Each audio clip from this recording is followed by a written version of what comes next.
माधवा कुंज बिहारी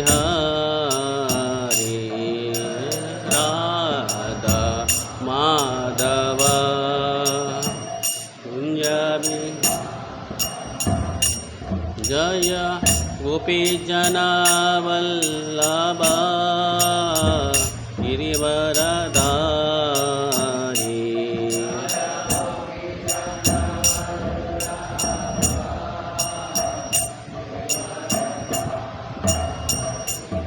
जय गोपी जनावल्लभा गिरिवरधारी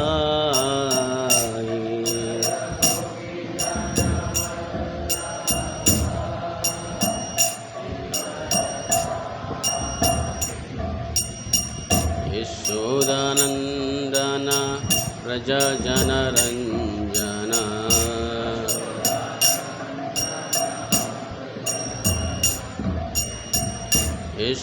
यशोदानंदन व्रज जनरंजन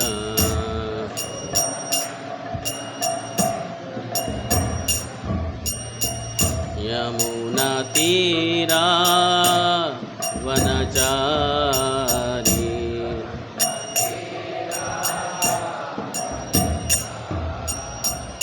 यमुना तीरा वनचारी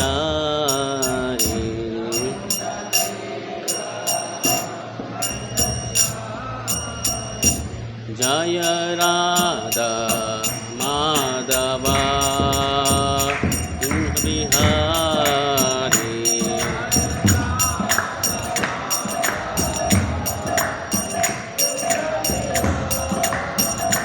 जय राधा माधवा कुंज बिहारी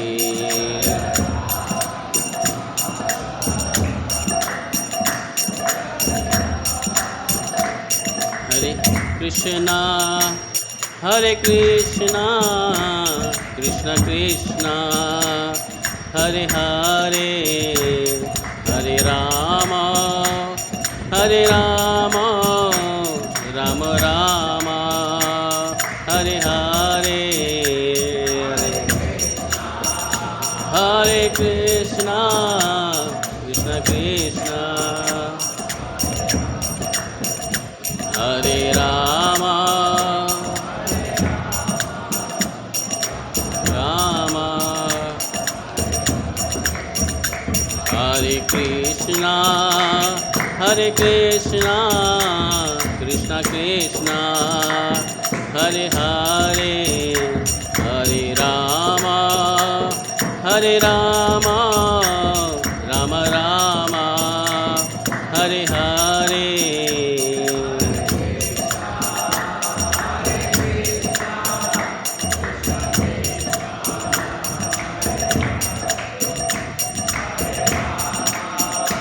हरे राम राम राम हरे कृष्ण कृष्ण कृष्ण हरे हरे हरे राम राम राम हरे हरे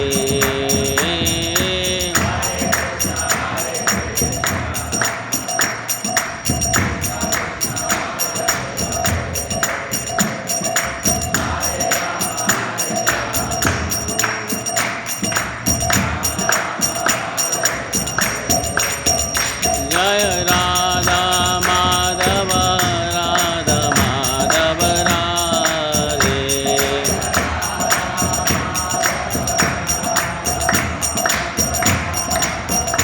जय गौरानिताय जय गौरानिताय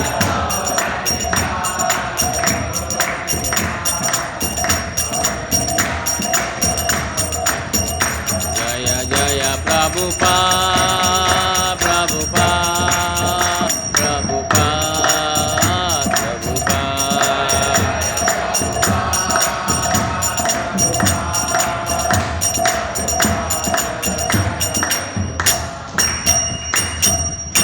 श्रील प्रभुपाद की।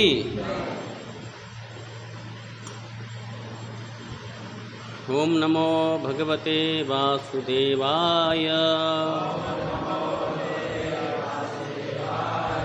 ओम नमो भगवते वासुदेवाय। ओम नमो भगवते वासुदेवाय।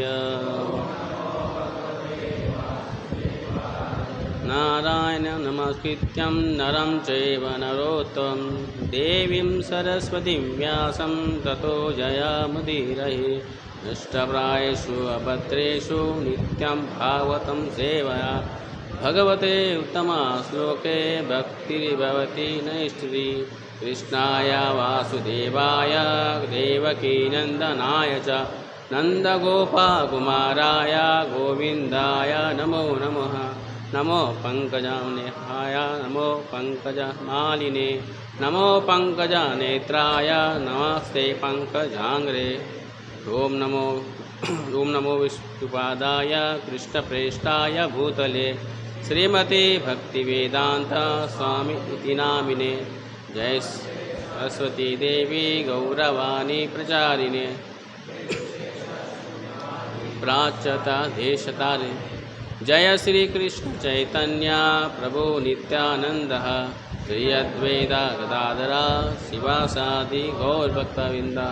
हरे कृष्णा कृष्ण कृष्ण हरे हरे हरे राम राम राम हरे हरे। हरे कृष्ण। श्रीमद् भागवतम फर्स्ट कैंटो अध्याय प्रथम महारानी कुंती द्वारा प्रार्थना तथा महाराज परीक्षित का रक्षा। श्लोक क्रमांक 31।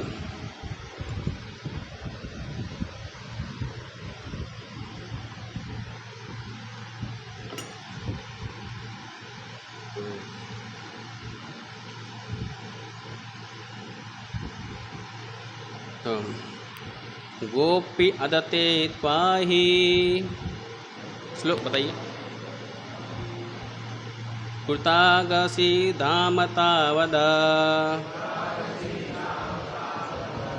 याते दशाश्रु है ना। कालीन अंजना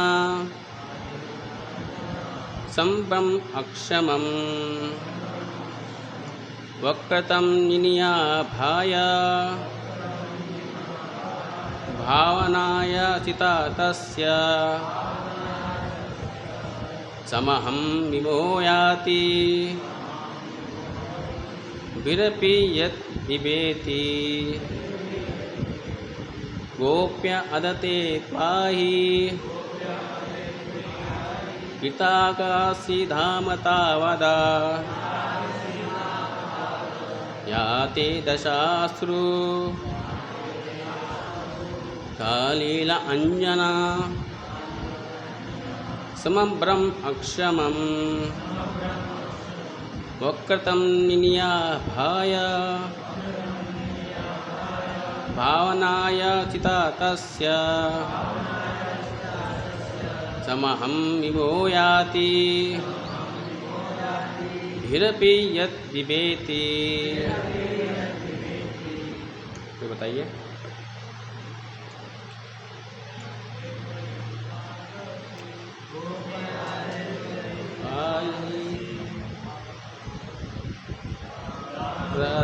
धामता यदा तजा स्वरूपाय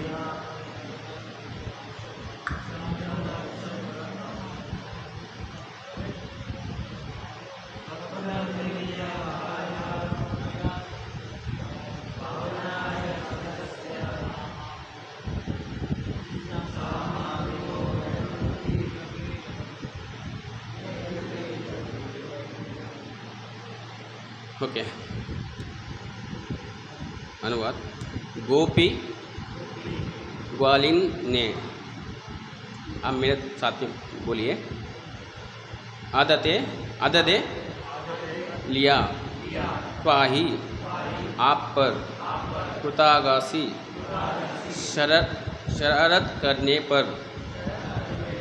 शरारत करने पर धाम रस्सी तावत उस समय या जो ते आपकी दशा स्थिति अश्रुकालीन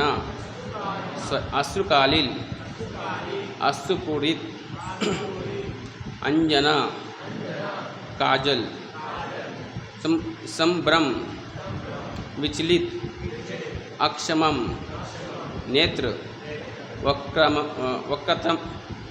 वक्रमम चेहरा मुख निनिया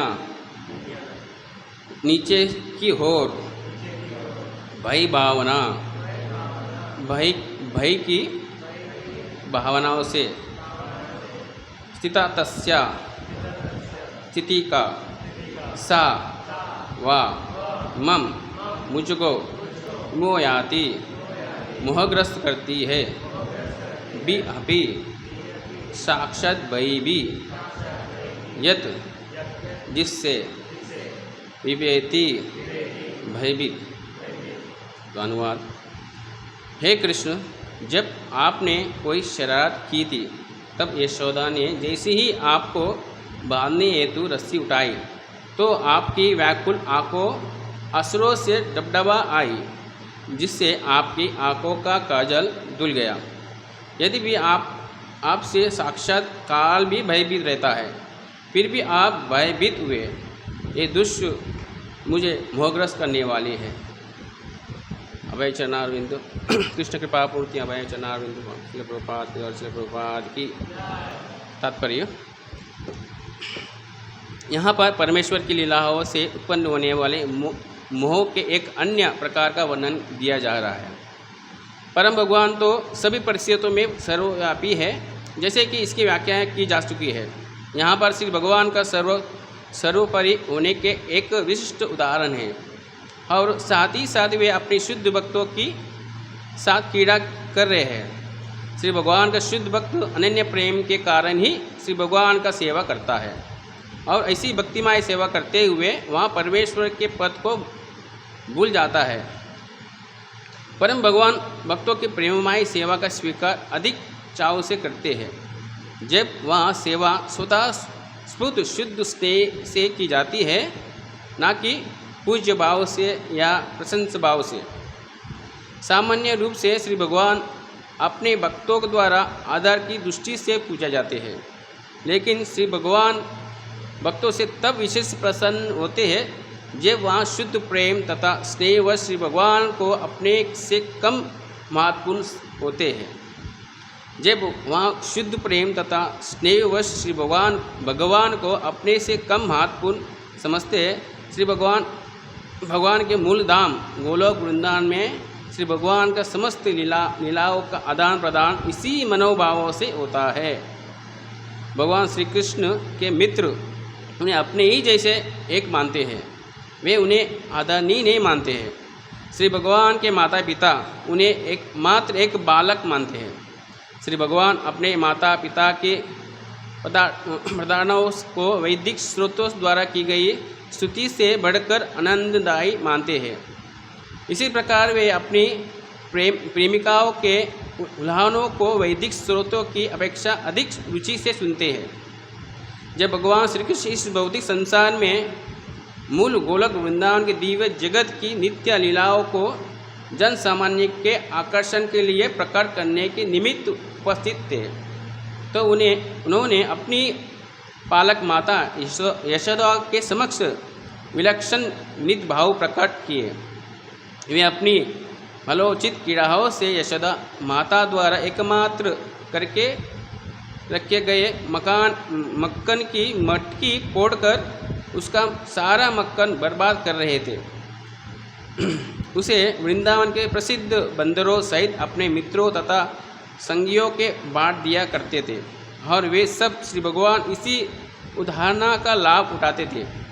माता यशोदा ने ये देखा तो शुद्ध प्रेमवश उन्होंने इस दिव्य बालक को दंड देने का दिखावा किया। उन्होंने रस्सी लेकर श्री भगवान के धमकाया कि वे उन्हें बांध देगी, जिस प्रकार की सामान्य घरों में किया जाता है। माता यशोदा के हाथ में रस्सी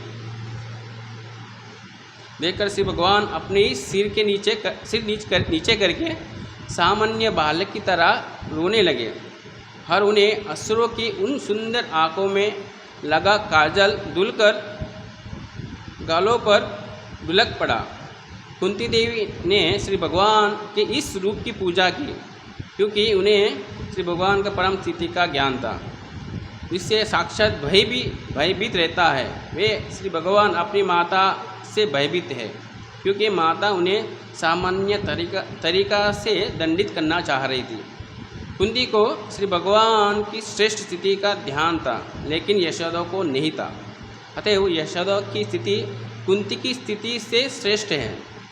माता यशोदा को श्री भगवान के उनके पुत्र के रूप में प्राप्त हुए थे, और श्री भगवान ने उन्हें बुलवा दिया था कि उन्हें बालक साक्षात श्री भगवान है।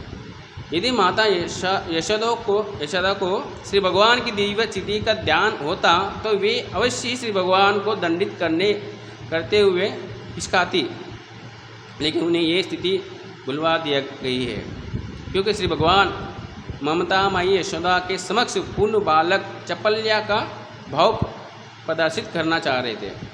माता तथा पुत्र के बीच ये प्रेम का ये आदान प्रदान सहज रूप से संपन्न हुआ, और कुंती इसी दृश्य का स्मरण करके मोहित थी, क्योंकि वे दिव्य वात्सल्य प्रेम की सराहना करने के अतिरिक्त खरी क्या सकती। परोक्ष रूप से यशोदा की प्रशंसा उनके प्रेम की दिव्य स्थिति के लिए ही की जा रही है, क्योंकि वे सर्वशक्तिमान श्री भगवान को भी अपने प्रिय पुत्र के रूप में वश में कर सकती थी। ओम ज्ञानतिमिरन्धस्य ज्ञानाञ्जनशलाकया चक्षुषं मीतं येन तस्मै श्रीगुरवे नमः। चैतन्यं मनोभीष्टं स्थापितं येन भूतले त्वया रूपा कदा मह्यं तथापि तत्सर्वं वन्देऽहं श्रीगुरु श्रीरूपपदकमलं श्रीगुरु वैष्णवांश श्रीरूपं सहजातं सहजना रघुनाथं संसदीवं सावधेतं सावधूतं परिजनसहितं कृष्णचैतन्यदेहं श्रीराधाकृष्ण ललिताविशाखान्तं ओम नमो विष्णुपादाय कृष्णप्रेष्ठाय भूतले श्रीमते भक्तिवेदांत स्वामी इति नामिने नमस्ते सरस्वती देवी गौरवाणी प्रचारिणे नवादि प्राच्यद हे कृष्ण करुणा सिंधु दीनबंधु जगत्पते गोपेशु गोपिका कांत राधा कांत नमस्ते तप्त कांचन गौरांगी राधे वृंदावनेश्वरी वृषभानुसुते देवी प्रणमामि हरिप्रिये वंशकल्पतरुभ्यश्च कृपा सिन्धुभ्येव च पतितानां पावनेभ्यो वैष्णवेभ्यो नमो नमः। जय श्री कृष्ण चैतन्य प्रभु नित्यानंद श्री अद्वैत गदाधर शिवासादि गौर भक्तवृंद। हरे कृष्ण कृष्ण कृष्ण हरे हरे हरे राम राम राम हरे हरे। हरे कृष्णा। तो इस एक श्रीमद् भागवतम में प्रथम स्कंद में एक कुंती महारानी का स्तुति हम कर रहे हैं। तो कई दिनों से हम ये कुंती महारानी का स्तुति चल रहा है, तो बहुत सुंदर है श्रीमती कुंती महारानी का स्तुति, तो हमको इसका अध्ययन करना चाहिए। तो यहाँ पे कुंती महारानी अपना भावना का व्यक्त कर रही है। तो यहाँ पे श्लोक कौन सा 18 श्लोक से कुंती महारानी की स्तुति चालू होता है। तो कुंती महारानी कोई साधारण स्त्री नहीं है, वो शुद्ध भक्त मतलब ऊंच कोट का भक्त है भगवान के। तो देखा जाता है कि हम ऐसा कई लीलाओं में मैं पिछली बार भी बताया था कि आज भगवान के बहुत सारे शुद्ध भक्त हैं, लेकिन उसमें से माता कुंती महारानी सर्वश्रेष्ठ है, इसलिए उनको स्तुति फर्स्ट कैंटो में उनको रखा गया है, क्योंकि उनका लेवल इतना बड़ा था, उनका बड़ा लेवल है, उनका भक्ति में कई ऊंचे स्तर का है। तो फिर भी यहाँ कुंती महारानी बताती है कि मैं यहाँ पर बोलती है कि पहले श्लोकों में बताती है कि नमस्ते पुरुषम त्वाद्यम ईश्वर प्रकृति परम। तो भगवान से प्रार्थना कर रही है कि हे भगवान, हे ईश्वर, आप कौन हो? ईश्वर हो, और प्रकृति से परे हो। अब इसमें श्लोक में आगे और श्लोक में बताते हैं कि आप हर व्यापी हो, हर जगह हो, अंदर भी हो, बाहर भी हो। ऐसे श्लोक में एक श्लोक में वर्णन कर रही है कुंती महारानी कि आपका लीला कैसा है, सब वर्णन कर रही है। तो इसमें बताती है कि आप कैसे हो? सर्वव्यापी हो, हर जगह हो, अंदर भी हो, बाहर भी हो। फिर कुंती महारानी यहाँ बताती है कि आप हर जगह हो, लेकिन मैं जान नहीं पाती हूँ आपको। तो वास्तव में सब जान गए, भगवान को साक्षात भगवान। यहाँ पे श्लोकों में जो हम श्लोक पढ़े अभी, कुंती महारानी का यही श्लोकों से, इसी लीला से उनको साक्षात्कार हुआ, कृष्ण ही भगवान है करके तो जानती है। तो फिर भी वो कुंती महारानी यहाँ बताती है कि मैं कुछ नहीं हूँ, मैं कुछ समझ नहीं पा रहा हूँ। तो उसके आगे श्लोक में बताती है कि आपको कौन जानते हैं? महायोगी लोग, फिर सिद्ध भक्त लोग, परमहंस लोग। तो ऐसे श्लोकों में बताती है। उसके बाद बोलती है कि मैं तो कुछ नहीं, मैं एक साधारण स्त्री माता हूँ, मैं कैसे समझ सकती हूँ। तो वास्तव में वो सब समझ रही है, उनका लेवल ही बढ़ा है। तो ये कुंती महारानी हमको एक शिक्षा दे रही है। हम कितनी भी लेवल पे शुद्ध भक्ति करें, लेकिन हम अपने आप को एक निम्न स्तर में तुच्छ में समझना चाहिए। तो यहाँ पर कुंती महारानी का यहाँ बता रही है। अभी उसके आगे श्लोकों में बता रही है कि आप उसके बाद श्लोक में बताती है कि आपका रूप आपका लीला है, ये बता रही है। कि यहाँ पे एक श्लोक है ना, कृष्णाय वासुदेवाय देवकी नंदनाय च। यहाँ पे बता रही है कि कृष्ण के माता पिता कितना भाग्यवान है कि वो उनके गोद में उनको जन्म हुआ है। उससे भी भाग्यवान कौन है? वहाँ के ग्वाल बाल, फिर ग्वाल बाल हो गया, गव्य हो गया, फिर गोपिया हो गया। तो ये सब वर्णन कर रही है श्लोकों में कि कितने भाग्यवान उन लोग, कितना आपका सेवा कर रहे हैं। फिर उसके बाद फिर भगवान का वर्णन कर रही है कि भगवान का रूप कितना सुंदर है। नमो पंकजनाभाय, नमो पंकजमालिने। तो भगवान का रूप का वर्णन करें कि आप कितना सुंदर हो, आप कमल का पुष्प का धारण करते हो, आपके चरणों में हमेशा ये कमल का पुष्प का अर्पित किया हुआ रहता है। तो उसके बाद बताती है तो यहाँ पे माता बोलती है कि आप हमसे इतना प्रेम करते हो जितना कि यशोदा माता से भी हमसे ज़्यादा प्रेम करते हो। यहाँ पे श्लोक में बता रही है, श्लोक में कि क्यों। अभी किसी को प्रश्न उठता है कि ऐसा कैसे, माँ से ज़्यादा प्यार किसको करता है? कोई करता नहीं। लेकिन यहाँ पे बता रही है कुंती महारानी, आपके माँ यशोदा से भी हमसे प्रेम करते हो, क्योंकि मैं एक विधवा हूँ, पता नहीं उनका हस्बैंड नहीं रहता है। तो कुंती महाराज उनका वध होता है। तो बोलती है कि मैं आपकी पूरी तरह शरणागत गति हूँ, इसलिए मैं मुझ पर दया करते हो हमेशा, मुझे और उससे प्रेम करते हो। इसके प्रेम करते हो इसलिए हमारा पुत्र जो है, 5 पुत्र पांडवों का हमेशा रक्षा किया, निरंतर रक्षा किया। लेकिन आपने अपने पुत्र को रक्षा नहीं, अपने भाई को रक्षा नहीं किया। हम देखते हैं कि कृष्ण लीला में भगवान के देवी की वसुदेव के 6 पुत्र होते हैं, लेकिन उनका वध करते हैं कंस महाराज, तभी भगवान उनका रक्षा नहीं करते। लेकिन कुंती के पुत्र को रक्षा करते हैं, हमेशा रक्षा करते हैं। क्योंकि आगे श्लोकों में कुंती महाराज बोलते हैं कि कैसा रक्षा किया, कि विष के द्वारा, अग्नि के द्वारा और नर बक्षों के द्वारा। तो उनके द्वारा मेरा पुत्र को रक्षा किया। उसके बाद आगे और श्लोक में बताती है कि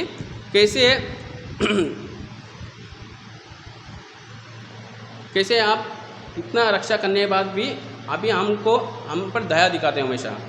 अभी ये सब होने के बाद कुंती महारानी आगे के श्लोकों में बताती है कि अभी सब कुछ प्रॉब्लम सॉल्व हो गया। एक्चुअली ये जो सीन कैसा है कि सब युद्ध हो चुका है, युधिष्ठिर महाराज राजा बन चुके हैं और द्वारका के लिए प्रस्थान होते हैं कृष्ण भगवान। तब ये स्तुति कुंती महारानी स्तुति करती है। तो भगवान कुंती महारानी बोलती है कि अभी सब कुछ हमको जितना भी दुख था, जो बचपन से हम दुख देख रहे हैं, अभी सब दुख खत्म हो गया, वो राजा बन गया मेरा पुत्र। तो कुंती महारानी को एक डर बैठ जाता है, अभी सब कुछ हो गया, लेकिन अभी मुझे आप क्या कर रहे हो, अब चले जा रहे हो वहाँ से।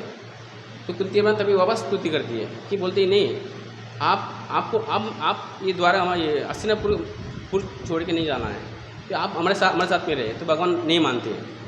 फिर तो कृष्ण भगवान बोलते हैं कि अरे तुम बचपन से आप कष्ट देखे हो, अभी तो सब कुछ मिल गया, अभी राजा मिल गया, ऐश्वर्य मिल गया, सब चीज़ मिल गया, अब शांति से तुम रहो। लेकिन कुंती महारानी बोलती है कि नहीं, हमको ये सब नहीं चाहिए। तो आगे श्लोक में बताती है कि ये सब, जैसे कि श्लोक में बताती है कि जिसका पास धन ज़्यादा रहता है, इसके पास ज़्यादा ज्ञान रहता है, इसके पास सौंदर्य रहता है, और इसके पास ज़्यादा ज्ञान भी रहता है, ये सब क्या है, भक्ति में बाधा है। ये सब होने से क्या होता है, भयभीत, मतलब भक्ति में आगे बढ़ने से रोक देता है। तो कुंती महारानी ये भी बताती है कि ये सब भक्ति में बाधा है, हमको ये सब नहीं चाहिए। फिर कृष्ण भगवान बोलते हैं ऐसा कैसे, तो आप क्या करोगे? तो वो कुंती में आगे श्लोक में बताती है कि स्तुति करती है कि आप कितना हम पर दया दिखाते हो। तो इसके बाद बताती है श्री राधा माता भगवान की, श्री जगन्नाथ बलदेव सुभद्रा श्री गौनिकाय की।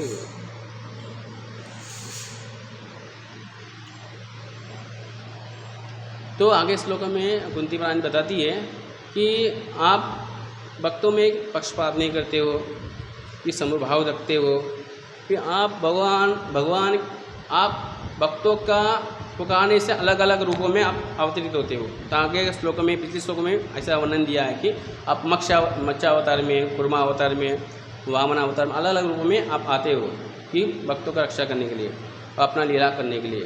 तो आगे श्लोक में ये भी बताती है कि आपका जो लीला है साधारण मनुष्य की तरह रहती है, लेकिन वास्तव में वो साधारण नहीं है, आपका लीला दिव्य है। लेकिन जो सामान्य मनुष्य को लगता है कि एक सामान्य व्यक्ति है, समझ नहीं पाते, तो ये श्लोकों में बताती है।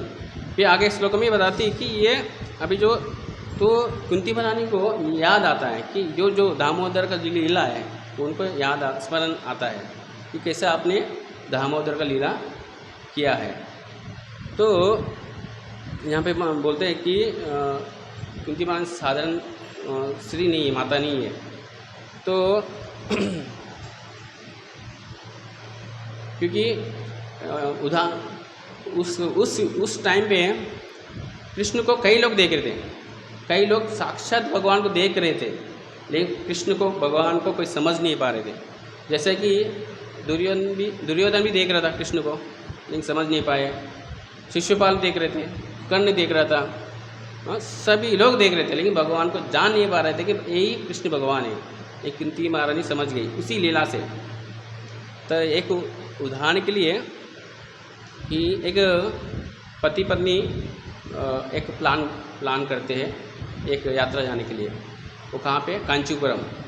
आप लोगों को पता होगा, एक कांचीपुरम करके एक तमिलनाडु में है, बहुत सुंदर जगह है। मैं तो 2 बार जाके आया हूँ। तो वहाँ कांचीपुरम का वहाँ पे विशिष्ट ये है कि वहाँ पे वरदराज भगवान है, जो श्री रंगमंच में वरदराज के भगवान है। वहाँ पे श्री वैष्णव लोग सेवा करते हैं। तो ये पति पत्नी वो वहाँ पे ये भी फेमस है कि वहाँ साड़ियाँ बहुत सस्ती मिलता है, साड़ी बहुत सस्ता मिलता है, हर क्वालिटी का सस्ता मिलता है। तो वो पति पत्नी सोचते हैं चलो हम जाते यात्रा में। तो रास्ते में पत्नी बोलती है कि सुनती हो, हम तो कांचीपुरम तो जा रहे हैं, लेकिन वहाँ पे मैं सुना कि बहुत सस्ते में साड़ी मिलता है, तो मैं कम से 10-15 साड़ी लेने वाली हूँ, बहुत सस्ता मिलता है। तो पति बोलता है ठीक है आप ले लीजिए। फिर जैसे वहाँ पे कांचीपुरम पहुँचने के बाद रूम पे सब फ्रेश होने के बाद पति थक जाता है, फिर वो आराम करता है, लेकिन पत्नी के मन में अभी भी उनको रहता है कि मुझे साड़ी लेना है। तो वो खुद चली जाती है। फिर मार्केट में देखती है तो एक शॉप को देखती है, दुकान देखती है, तो वहाँ लिखा रहता है कि सिल्क साड़ी 15 रुपये में और कॉटन साड़ी 10 रुपये में। तो वो माता जो है वो देखती है कि अरे इतना सस्ता मैं जीवन में कभी देखी ही नहीं। तो भाग के आती है और बोलती है कि अपने पति को उठा के बोलती है सुनो चलो मुझे पैसा दे दो, मुझे साड़ी लेना है। तो पति घबरा जाता कि इतना क्या जल्दी है, करते ना बाद में। तो नहीं अब भी मुझे चाहिए, इतना सस्ता तो कहीं साड़ी मिल ही नहीं सकता। फिर सेल खत्म हो गए तो ऐसा कौन सा सेल है? हाँ 10 रुपये कॉटन साड़ी, 15 रुपये में सिल्क साड़ी है। तो पति भी आश्चर्य होता है कि इतना सस्ता कौन देता भाई इस ज़माने में। फिर पति बोले चलो देखते भाई क्या है वो, कौन सा शॉप है। जो देखता है तो वहाँ लिखा रहता है। तो हस्बैंड उनको एक तो सर पे मारते हैं कि पागल, वो पढ़ा है क्या, वो क्या है, वो साड़ी की दुकान नहीं है, वो लैंड्री की दुकान है, लैंड्री की दुकान है। तो वहाँ पे लिखा है कि 15 रुपये सिल्क साड़ी इस्त्री में लैंड्री करते ना, वो 15 रुपये में इस्त्री करके देंगे आपको, और 10 रुपये में काटन की साड़ी। तो ऐसा है। तो उनको मन में ये था कि साड़ी लेना है, उनको वो पढ़ी थी लेकिन वो समझ नहीं पा रही थी कि यहाँ पे भी ऐसी है कि कृष्ण को देख रहे थे, साक्षात भगवान है, लेकिन समझ नहीं पा रही थी। वो माता देखी है कि हाँ 15 रुपया, लेकिन पढ़ी सब कुछ है, लेकिन समझ नहीं पा रही थी कि ये साड़ी की दुकान है या लैंड्री की दुकान है। वैसी स्थिति था उस जमाने में, जो दुर्योधन का स्थिति, सबका स्थिति था कि वो समझ नहीं पा रहे थे कि कृष्ण ही भगवान है करके। तो इसी तरह हमारा भी किस टाइम पहले हमारा भी स्थिति ऐसी था कि कृष्ण ही भगवान है, हम सब देवी देवता को पूजा करते थे। अभी वैष्णव कृपा से, कृष्ण कृपा से, आचार्य कृपा से हम भगवान को जान लिया है, लेकिन हमारी भी स्थिति वैसी ही था। हाँ, फिर उसके बाद तो ये श्लोकों में बता रही है कुंती महारानी कृष्ण। एक्चुअली कृष्ण का मतलब भी सबको पता है कि सर्व आकर्षण। तो यहाँ पे बताता है कि शास्त्र में बताता है कि गुण होता है भगवान के, कई सारे गुण हैं। तो पहला सबसे ज़्यादा गुण किसको होता है, ब्रह्मा जी को है। बताया जाता है कि शास्त्र में 50 लाख गुण ब्रह्मा जी के पास है, 50 लाख। तो उनसे भी 5 गुना एक्स्ट्रा किसके पास है, शिव जी, जो शंकर भगवान बोलते हैं ना, उनके 5 एक्स्ट्रा गुण उनके पास है। उनसे भी ज़्यादा गुण है विष्णु भगवान, उनसे भी ज़्यादा। तो इसके बाद उससे भी ज़्यादा 4 गुण है कृष्ण के पास, भगवान कृष्ण के पास। वो 4 गुण क्या है, तो बता रहे हैं कि हम बातें ना एक भजन में, मधुरम एक भजन भी गाते हैं, तो उसमें भजन में ये सब आता है। तो ये 4 गुण क्या है बता रहे हैं कि यहाँ पे वेणु मधुरी, रूपा मधुरी और भक्त माधुरी, लीला माधुरी, ये 4 गुण भगवान के पास एक्स्ट्रा है। क्योंकि कृष्ण वेणु माधुरी, भगवान कृष्ण ही जो वेणु बजाते हैं, बाकी कोई बजाता नहीं। आप देखे होंगे भगवान का वेणु बजाते ही सभी जीव आकर्षित हो जाते हैं। तो ये भगवान का एक गुण है। तो वेणु बजा लिया तो सबका आकर्षण करना। इसके बाद फिर रूपा माधुरी, भगवान का रूप आप लोग जानते ही है कि भगवान का कितना सुंदर रूप है बहुत। तो बताया जाता है कि श्रीमद् भागवतम में 10वें स्कंद में सुद गोस्वामी बताते हैं कि भगवान कभी कभी क्रीड़ा करते करते अपने आप को देखते ना, तो अपने आप को देख के भी वो मोहित हो जाते थे कि ये कौन है व्यक्ति, इतना सुंदर है। तो इतना भगवान अपने आप को देख के मोहित होते थे। इसके बाद भक्त माधुरी मतलब भगवान के भक्त लिस्ट में देखे जाए तो कितना महान भक्त लोग हैं। ऐसे भक्त बाकी कोई दिखेंगे नहीं, महान भक्त लोग हैं। जैसा कि नाग पत्नी भी भक्त है, ब्राह्मण के पत्नियां वो भी उनका सेवा करते हैं। उसके बाद कुब्जा वो भी आती है, यहाँ भी कुंती महारानी, ऐसे महान भक्त है।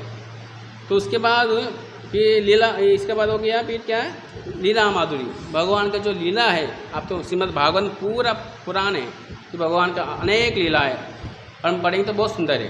तो यहाँ बता रहे हैं कि कितना सुंदर भगवान का लीला भी है, इसलिए लीला माधुरी बताया जाता है। तो भगवान का मतलब ये है कि चैर ऐश्वर्य, अब पता है कि भगवान बलवान है, शक्तिवान है, गुणवान है, त्यागवान है, ये सब भगवान के 6 ऐश्वर्य जो है। तो यहाँ पर क्या होता है कि कृष्ण का मतलब कैसा है, कृष्ण स्वयं आनंदमय रह सकता है। हम बोलते हैं ना आत्माराम, भगवान अपने आप में आनंद रह सकता है, किसी की ज़रूरत नहीं है। फिर भी ये सब लीला करते हैं किस लिए, हमको आनंद देने के लिए, हमको आकर्षित करने के लिए।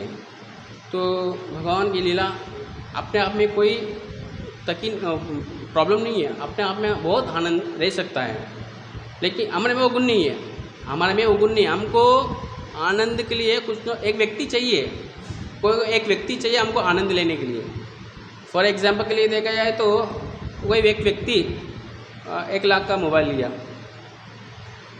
वो उसका 1 लाख खर्चा करके मोबाइल लेता है, वो तभी वो संतुष्ट होता है जब तक 10 लोग देखेंगे नहीं, है कि नहीं। जब तक 10 लोग देखेंगे नहीं तब तो वो संतुष्ट नहीं होता है, वो दिखाता रहता है कि भाई मैं मोबाइल लिया, आईफोन, आईपैड। तो इसी तरह कपड़ा भी पहनते हैं, अगर समझो हम कपड़े पहन लिया, अपने ही रूम में घुमा सुबह से लेकर रात तक, उसको आनंद मिलेगा? हमको आनंद मिलेगा? नहीं। जब तक कपड़ा पहन के हम बाज़ार में नहीं जाएंगे, 10 लोग देखेंगे नहीं, उसके कपड़े को वाह नहीं करेंगे, तब तक उसको आनंद नहीं मिलता है। तो इससे क्या समझ में आ रहा है कि जब तक हमको ना आनंद दूसरे के द्वारा ही आनंद मिलता है, ये भगवान का ऐसी स्थिति नहीं, भगवान आत्माराम है, वो अपने आप में ही आनंद रहता है। तो यहाँ पे कुंती महारानी और भी बताती है।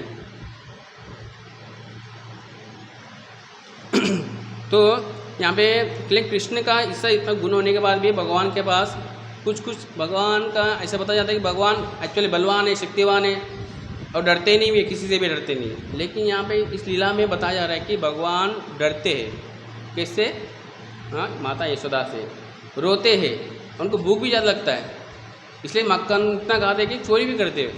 हाँ, बताते हम पढ़ते हैं ना लीलामृत में, कृष्ण लीलामृत में, तो देखते हैं सब। तो ये ऐसा है कि ये जो दामोदर लीला है ये कार्तिक मास में आता है। ये कभी ये दिवाली के बाद तो बताया जाता है कि ऐसा ये सीन है कि भगवान सो रहे थे, तो उस टाइम पे नंदगांव में ने गोकुल में ये सब लीला हुआ, गोकुल में हुआ है। तो गोकुल में सब लोग तैयारी कर रहे हैं दिवाली, वहाँ उस टाइम में भी दिवाली मनाते थे, दीपोत्सव होता था। तो सब दीपोत्सव हो गया, इसके बाद आता है गोवर्धन पूजा। लेकिन उस टाइम ये गोवर्धन पूजा का इंट्रोडक्शन नहीं हुआ था, तब भगवान छोटे थे, तो भगवान वो लीला किया ही नहीं अब तक। तो वो किसका कर रहे थे? इंद्र का पूजा, इंद्रदेव को पूजा कर रहे थे। तो सभी वहाँ के वासी लोग ना सब तैयारी कर रहे हैं, सब गड़बड़ सब, कोई लोग माला बना रहे हैं, कोई लोग कुछ व्यंजन का तैयारी कर रहे हैं, कुछ माता ये मसाला बनाना पड़ता है उस टाइम पे। आज की ज़माने जैसा नहीं कि एवरेस्ट लाया, बादशाह लाया, डाल दिया, मिल गया, ऐसा नहीं। तो वहाँ खुद को बनाना पड़ता था। मुझे अभी भी याद है, मैं जैसे बचपन था गांव में, तो मेरे घर में अभी भी एक छोटा सा पत्थर का ये रहता था, उकल बोलते हैं, लेकिन हमारे घर में अभी भी है। अभी नहीं, अभी जस्ट 5-6 साल पहले हमारा घर तोड़ के वो नया बना दिया है। तो उससे पहले छोटा सा उकल था, लेकिन वो ज़मीन के अंदर था, तो फिक्स है।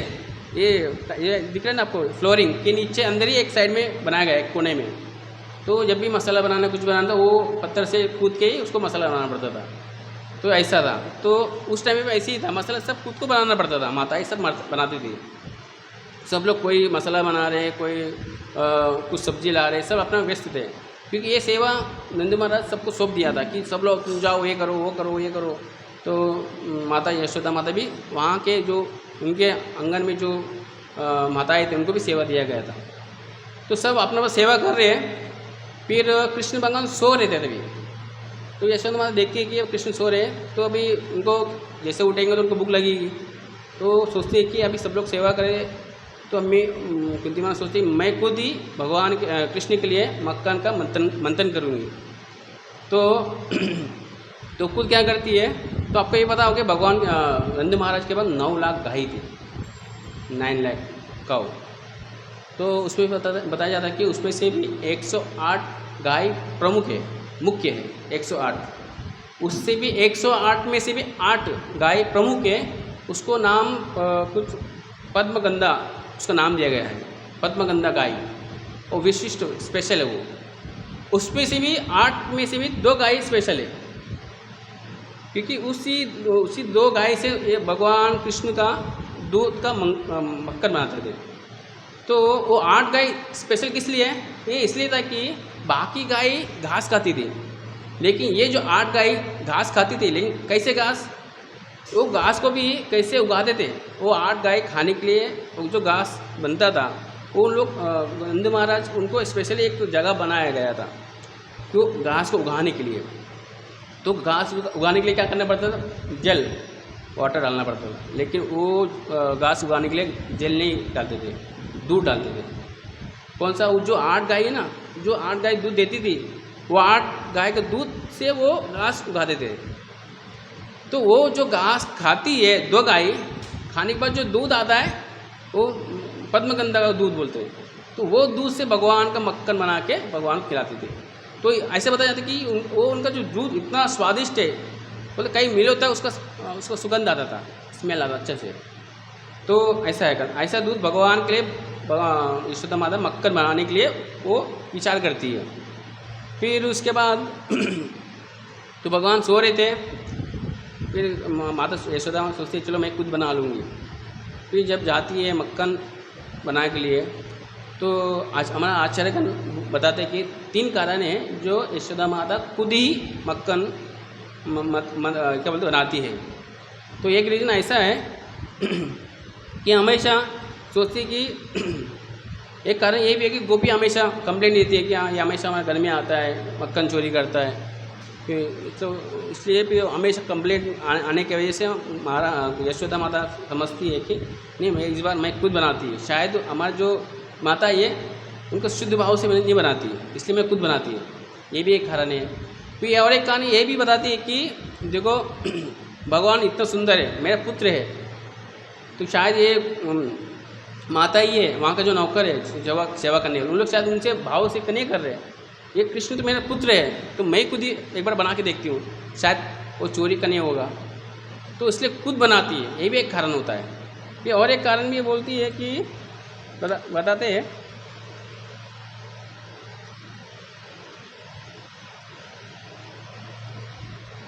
क्योंकि सोचती है कि देखो उस टाइम पे भगवान को कई सारे असुर प्रहार कर रहे थे उनको मारने के लिए, वध करने के लिए। तो यशोदा माता सोचती है कि शायद नारायण को भोग सही ढंग से नहीं लगा रही होंगे, अब उनके जो सेवा की जो वहाँ की माता ही है, तो सोचती है कि मैं खुद बनाऊंगी और भगवान को नारायण को अर्पण करूंगी, और जो अर्पण किया जो भोग है भगवान कृष्ण को खिलाऊंगी। उससे क्या होगा तो नारायण का आशीर्वाद मिलेगा, हमेशा उनको रक्षा करेंगे। तो ये भी एक कारण बताते हैं। फिर उसके बाद फिर जब माता यशोदा मंथन कर रही थी, तो उस टाइम पे भगवान को उड़ जाते हैं। तो बताया जाता है कि उस टाइम पे हमेशा भगवान लेट ही सोते हैं, सॉरी लेट ही उठते हैं, लेकिन उस टाइम जल्दी उठ गए। क्यों? क्योंकि हमारे आचार्यगण बताते हैं कि अगर कोई व्यक्ति भगवान का सेवा करता है तो क्या करते, भगवान स्वयं आते हैं। तो भगवान का सेवा कौन कर रही थी? यशोदा माता। तो इसलिए भगवान स्वयं उठ के आते।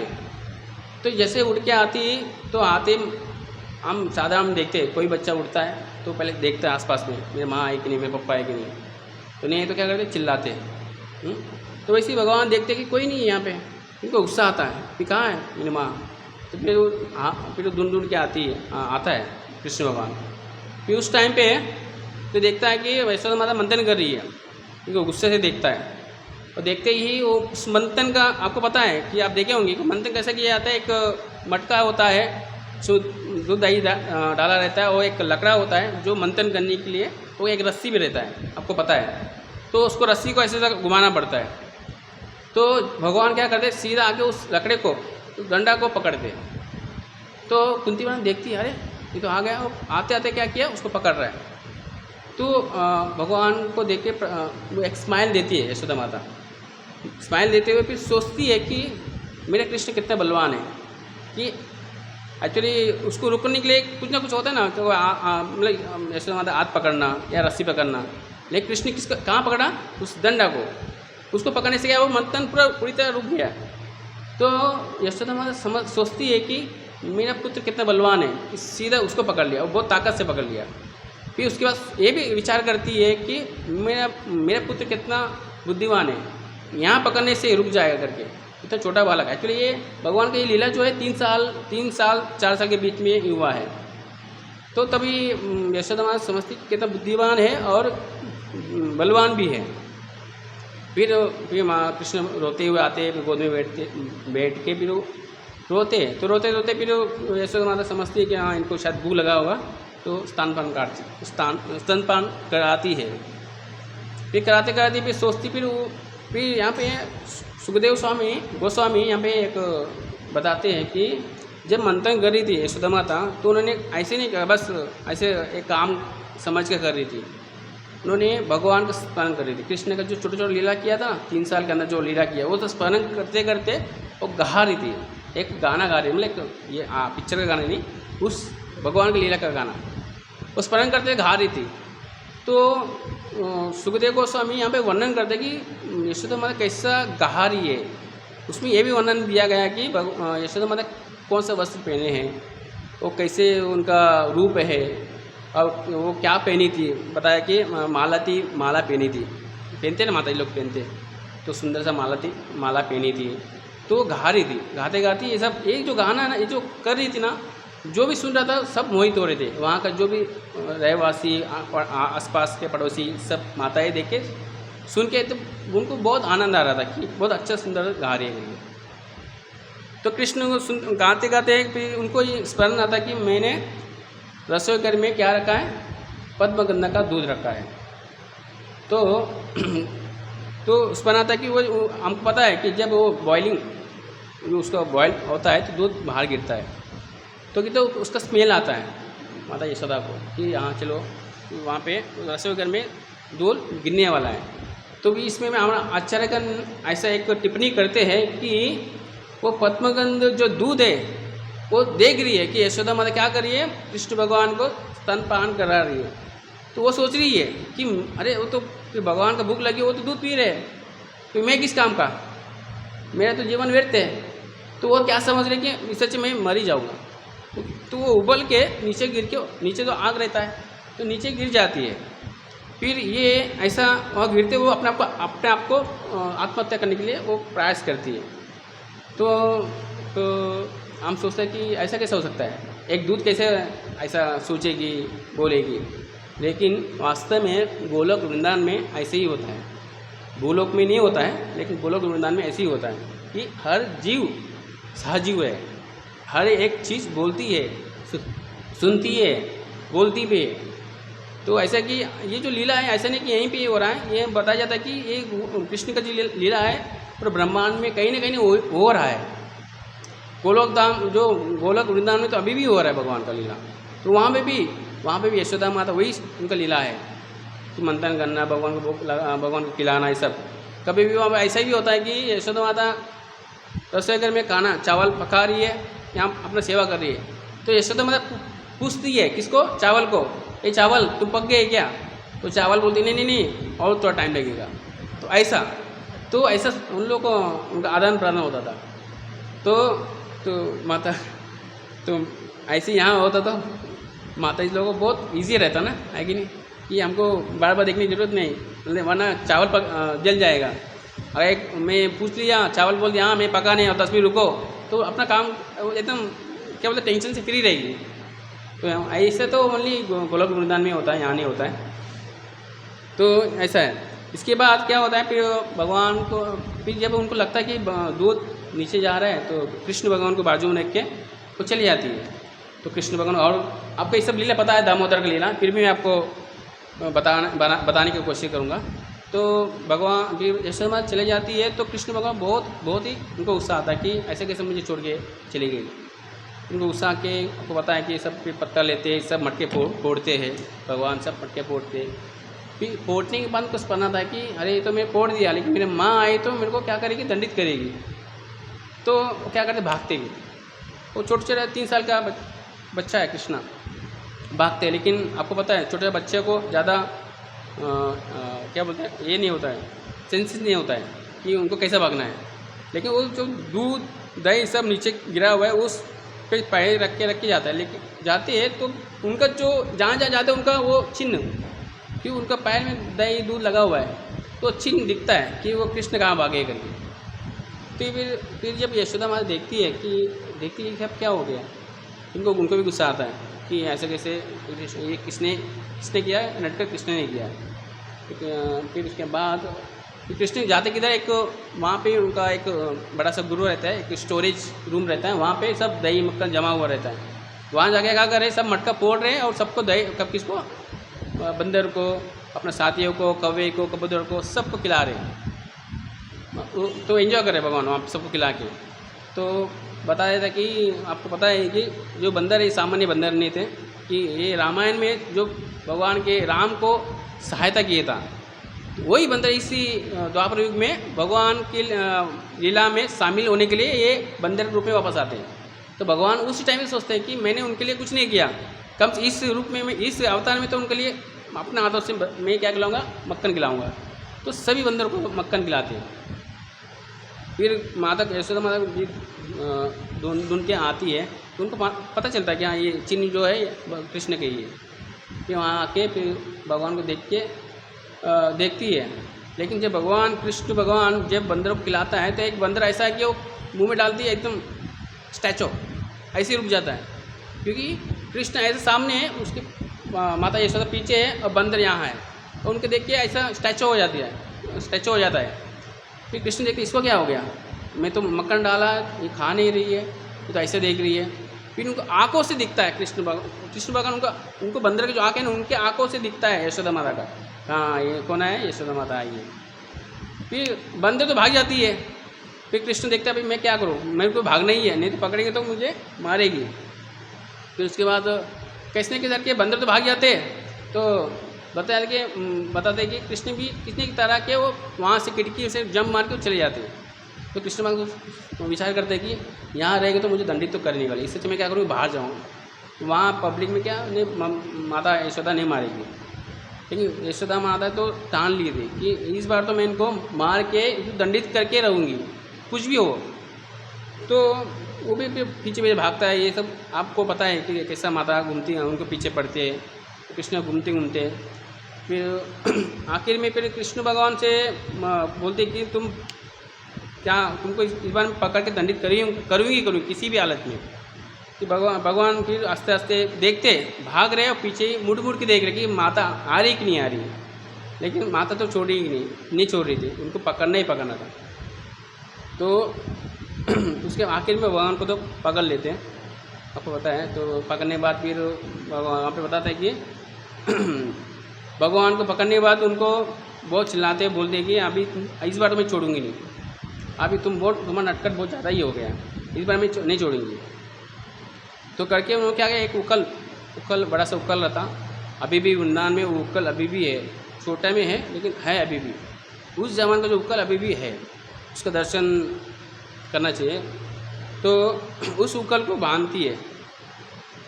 तो जब हमारा आचार्यगण बताते हैं कि आपको पता है कि जब रस्सी बांधते हैं वो रस्सी बांधा नहीं जाता है, जितना भी घर का जितना भी रस्सियाँ है सब लेके आती है, अड़ोस पड़ोस का भी सबका लेके आते हैं, अपने भी बालों को बांधते हैं ना।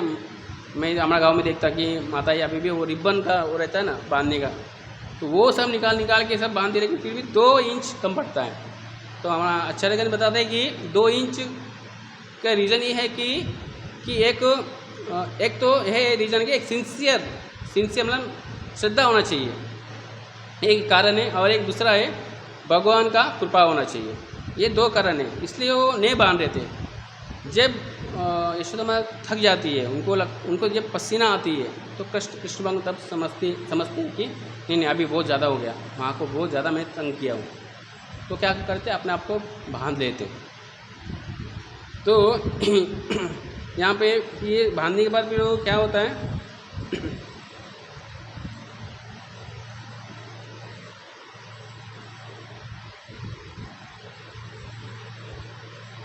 फिर उनको दंडित करते हैं, बोलते हैं कि अभी यहाँ पे और एक भी है, भगवान बताते हैं कि जब कृष्ण बांध जाते हैं तो सेवा पे यहाँ पे जब माता यशोदा जब उनको बांधने के बाद भगवान रोते फिर भी। तो ये जो सीन है सभी वहाँ के आसपास सभी पड़ोसी आके देखते हैं कि सब लोग बोलते हैं हाँ अच्छा हुआ उनको बांध लिया है, ये बहुत नटखट है, ये तो हम कई दिन से हम इनको बता रहे कि ये चोर है, लेकिन कोई आप मान नहीं रहे थे, लेकिन इस बार वो दंडित कर रही है। वो उस चीज़ को देख के हमको प्रसन्नता हो रही है, सब माताएं बोल रही है। लेकिन बताया जाता कि और जगह से खिड़की से उनको ग्वाल बाल उनको मित्र उनको इशारा कर रहे हैं कि कृष्ण तुम जल्दी आ जाओ, हमको जाना है। लेकिन भगवान ये सब सीन देख के, वो ग्वाल बाल को देख के, ये माता को देख के और रोना करते कि और रोते कि मैं यहाँ इस चीज़ से कैसे छुटकारा पाऊँ। तो ये जो लीला हो रहा था तभी स्वयं यशोदा माता वहाँ पे उपस्थित थी। तो क्योंकि आपको पता है कि यशोदा माता कौन है? कृष्ण की बुआ, उनका यशोदा माता कुंती महारानी के पिता है सूर्यसेन, उनके ही पुत्र है वासुदेव, तो ये बुआ लगती है। तो उस फेस्टिवल टाइम पे वो आती है वहाँ पे, तो ये जो सीन देखती है कृष्ण का, ये जो बहाना, ये रोना नाटक, तो तभी ये कुंती महारानी समझता है कि ये साक्षात भगवान है, ये सामान्य व्यक्ति नहीं है। तो उस टाइम पे बलराम भी नहीं थे। उस टाइम पे बताया जाता है कि कुछ फेस्टिवल में कई माता, रोहिणी माता और बलराम कहीं गए हुए थे। फिर जब आते हैं बलराम जी, तो इनको बताया जाता है कि आपका भाई को, कृष्ण को बांधा है। तो ये बात सुनते ही इनको क्रोधित, बलराम स्वयं बलराम है वो, तो जब बलराम आके चिल्लाते हुए कहते कि कौन मेरा कृष्ण को बांधा है, कौन है बताओ कि मैं इनको दंडित करूँगी। कृष्ण कौन सामान्य व्यक्ति है क्या? साक्षात भगवान कृष्ण है, उनका कुर्मा अवतार है, यहाँ वामना अवतार है, नरसिंह देव है, ऐसा ऐसा वो बोलते, वो वहाँ पे बताते हैं बलराम जी की कौन सामान्य व्यक्ति नहीं है, कृष्ण, ये स्वयं कृष्ण है, साक्षात भगवान है। तो ये जब बोलते हैं तब ये फिर आती है यशोदा माता, ये सुनती हैं, फिर उनको भी मारने के लिए कोशिश करती है। तो बोलती कि कौन है ये कृष्ण? ये वामन अवतार है, ये नरसिंह अवतार है। फिर तुम कौन हो? तो फिर बोलते हैं माता मैं तो शेषनाग हूँ। तो शेषनाग, अच्छा तो तुम शेषनाग हो, ये नरसिंह भगवान है क्या? पूरा दुनिया में जितना भी अवतार है मेरे घर में हुआ क्या? तो ऐसा वो बोलते उनको भी पीछे पड़ती है, बलराम के पीछे। तो बलराम भागते, नहीं बाबा माता तुम एक काम करो, कृष्ण की दंडित करो, मुझे नहीं। फिर भागते कृष्ण के पास बलराम आते हैं। फिर बलराम कृष्ण से बोलते कि कान्हा तुमको कितनी बार बोला ऐसा नटखट काम मत करो, फिर भी सुनते नहीं हो। जैसे ये बात बोलते हैं और को रोना उनका, कृष्ण भगवान का, और रोते रहते हैं। अभी मुझे पता नहीं, अब तुम ही इस चीज़ को तुम ही संभालो, मैं तो निकल रहा हूँ। तो बलराम चले जाते हैं। तो कृष्णा, तो उसके बाद पता है आपको ये भगवान का लीला फिर कंटिन्यू चलता रहता है कैसा है। तो ये सब कुंती बहन देखती ना, तो इसमें स्मरण आता है कि ये इतना अच्छा सुंदर। तो वही लीला इस भागवतम में, इस उनका स्तुति में बता रही है कि उस लीला का मुझे अभी भी स्मरण आ रहा है कि कितना सुंदर है वो स्मरण। तो बोलते स्मरण करते हुए हम कुंती बहन बताती है कि इतना सुंदर रूप में कभी देखा नहीं, कि आपसे सभी लोग डरते हैं, लेकिन यहाँ पे क्या हो रहा है, आप भी डर रहे हो, जो भयभीत करने वाला भी भयभीत हो रहा है।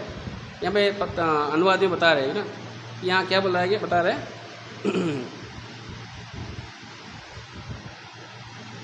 हाँ, यदि भी आपके साक्षात काल भी भयभीत रहता है, काल मृत्यु भी भयभीत करता है, ये फिर भी आप भयभीत हुए हैं। तो अनुवाद में बता रहे कि प्रभुपाद बता रहे कि तो यमराज भी डरते हैं कृष्ण को देख के, लेकिन यहाँ पे क्या हो रहा है, एक कुंती यशोदा माता का एक चिड़ी से डर रहे हैं भगवान और रो रहे हैं।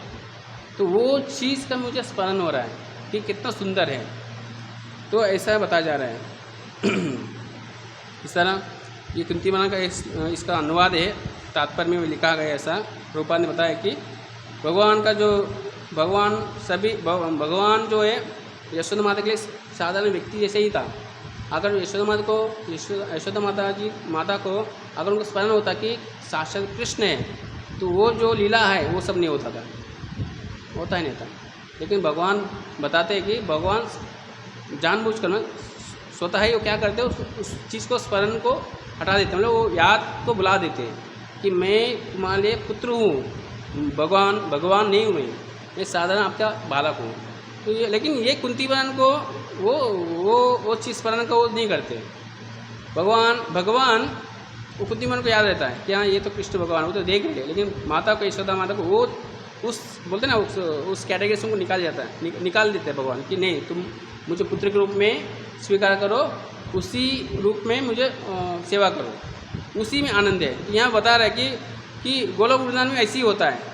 तात्पर्य प्रभुपाद बोलता है कि गोलोक वृंदावन में ऐसी कि वहाँ का ग्वाल बाल भी उनको लगता है कि कृष्ण हमारा ऐसे ही है, तभी तो उनको मारते हैं, खेलते हैं, कूदते हैं, ऊपर नीचे डोलते भी है। वरना अगर अगर उनको भगवान के रूप में वो प्रकट होंगे तो कोई क्या करेंगे, सेवा करेंगे। भगवान को वो चीज़ नहीं चाहिए कि सेवा भाव नहीं है, ठीक है, वो तो करना चाहिए, लेकिन उच्चतम से बोलते ना उनको भगवान कैसे अरे तुरे बोलते ना। अब आपको पता है जगन्नाथपुरी में जगन्नाथ जी को कालिया बोलते हैं, वहाँ का पांडे लोग बोलते कालिया, ये कालिया ना बहुत ये करता है। वहाँ जगन्नाथ जी बहुत कम बोलते हैं, कालिया बोलते हैं। भगवान वही चीज़ को उनको आनंद देता है। तो ये उच्चतम का लेवल का भक्ति है, ये चीज़ हमको नहीं करना है, हम तो तुच्छ है, हम उस लेवल में नहीं है। तो यहाँ पे प्रभुपाद आते हुए बताया कि बुद्धिमान उसी चीज़ को देख के स्मरण करते हुए उनको भगवान को प्रार्थना कर रहे हैं कि ये भगवान वो जो सुंदर रूप है, तो दामोदर रूप है, कितना सुंदर है। तो ये भी बता रहे कि जो भगवान रो रहे थे, उनका काजल है वो सब नीचे गिर रहा है, पूरा मुंह पे पूरा काला काला। तो वो भी सुंदर दिख रहा था। तो वो उसको स्मरण करते करते कुंतीमाँ यहाँ स्तुति कर रही है कि किस तरह आपको सुंदर रूप है, उस चीज़ को मुझे स्मरण करते हैं, मुझे अभी भी मोचित मतलब मोहग्रस्त होती हूँ। तो बता रही है यहाँ पे इस तरह यहाँ पे। तो इसका अनुवाद इतना ही है, यहाँ पे मैं विराम देता हूँ।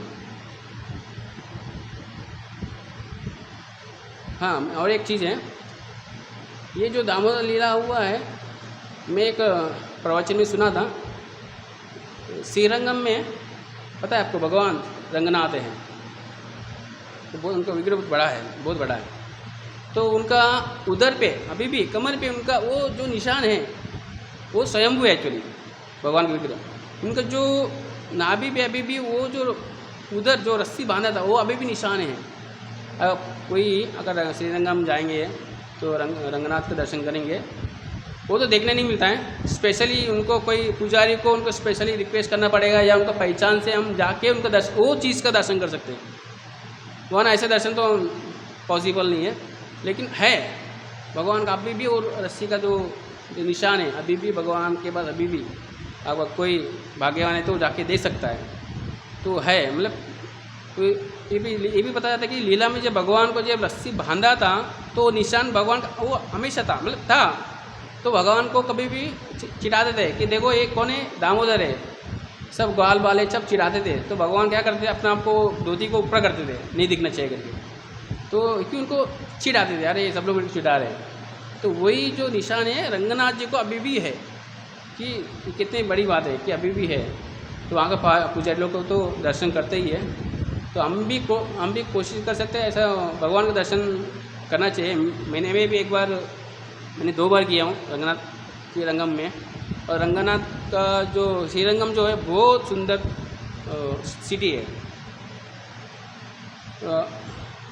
हम देखते हैं कि सिटी में गाँव में मंदिर होता है, लेकिन वो जो श्रीरंगम में मंदिर के अंदर ही गाँव है।